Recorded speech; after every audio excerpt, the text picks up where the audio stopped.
На старт! Внимание! Пошел! Наготове Буревужское Полесье! Брест! Участие в этом фестивале у нас первый раз.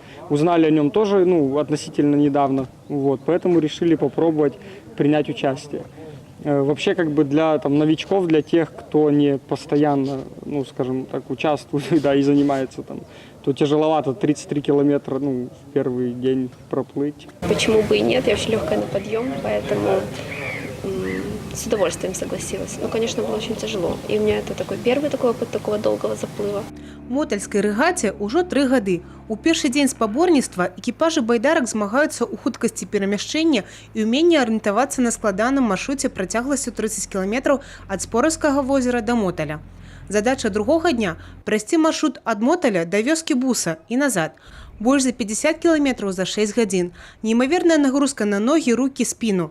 І толькі жаданне перамагчы прымушае спартсменаў рухацца наперад. Па выніках 2 дзён сярод адзіночных байдарак перамогу атрымаў брастаўчанін Яўген Катляроў. У змешаных мужчынска-жаночых камандах лепшыя вынікі у віцеблян. У мужчынскай двойцы перамог український екіпаж Любешов-1. Команда наша називається Любешов-1, то що цього року приїхали 2 екіпажами. Любешов-1 і Любешов-2. Все. Традиція це вже другий раз, бо перший раз приїхали, то понравилось, де вирішили їхати другий раз. Перший день на всіх змаганнях є завжди важчий, тому що привикаєш, на другий день легше вже буде пливти. Важко, річка, да, дистанція довга, виходить, і важкувато. Сёлета ў накірунку развіцця рэгіянальнага турызму запланавана яшчэ адно не менш маштабнае мерапрыемства падобнага кшталту. В августе текущего года у нас запланировано мероприятие еще на одном водном объекте, это Днепробургский канал. Мы планируем провести слет любителей водного туризма «Днепробургская эстафета».